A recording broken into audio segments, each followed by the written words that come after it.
Queenie? Paano kung mali ang masabi ko? Ninenervous ako. Relax lang, kaya niyo yan. Sabi ni Nelson, sobrang stricto daw ng mama niya. Magiging masaya nga kaya kami. Posible kayong mangyari yun. Pero kung talagang magkapatid kayo, hindi kayo pwedeng dalawa. Kung hindi, kalaking iskandalo yan. Mama, patawarin mo ko. Hindi ko mapigilan ang nararamdaman ko. At pag nagpatuloy pa to, hindi kami pwedeng maging magkapatid ni Brian. Kaya baka ako pang makasira sa mga magaganda niyong plano.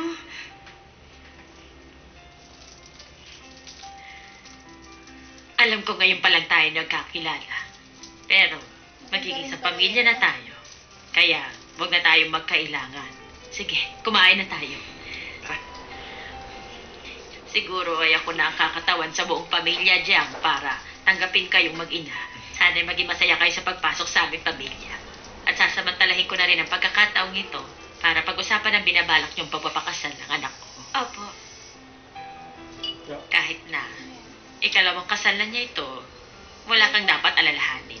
Sapat na pera pa rin ang nakalaan para dyan. Tungkol po sa pera, naisip ko na ang halaga na magpapaligaya sa amin.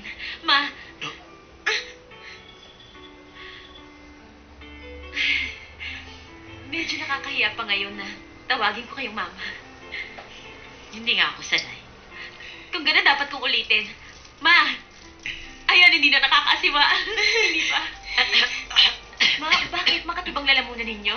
May lozenges ako sa bag ko. Gusto nyo? Hindi na. Sabi mo, alam mo na ang halaga. Pwede ba sabihin mo sa akin kung magkano? Ang gusto ko pong halaga. Okay na yan. 10 million? Ma, palabiro pala kayo. Pareho kami ni Nelson. Pangalawa na namin to. Hindi namin tatapon ang nakaraan pero gusto namin magsimula sa umpisa sa pagtatayo ng bagong pamilya. Kahit isa lang ang baguhin, mababago ang lahat. Kaya $1 lang po ang gusto namin.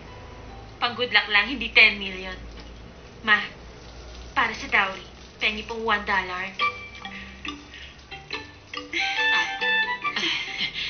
Sige, sige.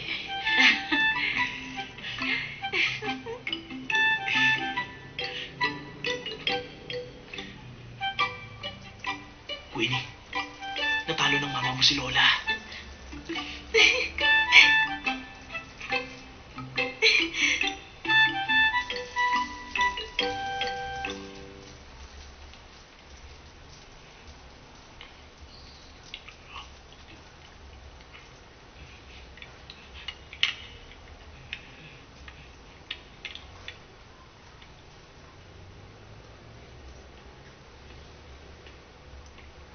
Hoy, anong oras na?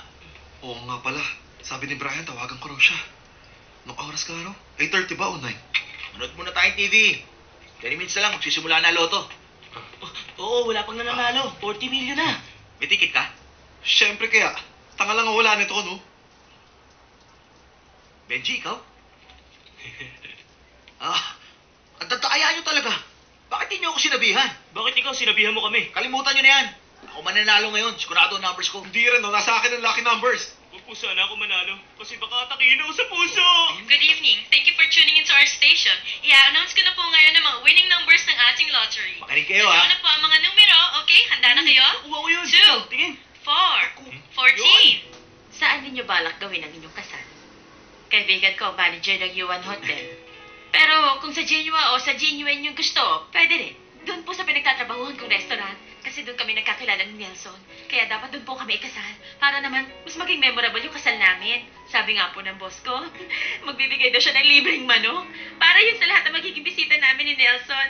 On the house daw lahat yun.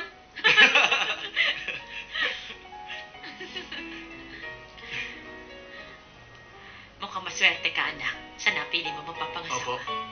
Ma, yun palang pumayag siyang pakasal sa akin. Sobrang swerte na yun.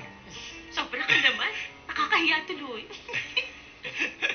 Tinitignan ko pa lang kayong dalawa. Masaya na rin ako.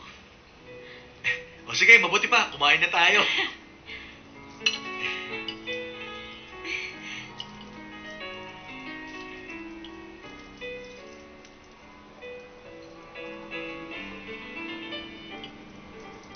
Wala pang tawag ka sa akin, Junjun.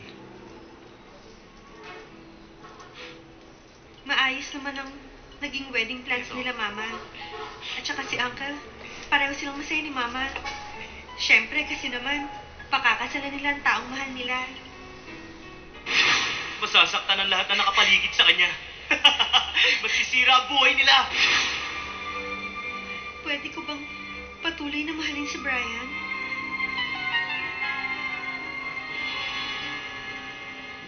Pagkatapos ng kasal ninyo, siguro oras na para ipasa kay Brian ang pamamalakad ng negosyo na. Ayan na naman kayo.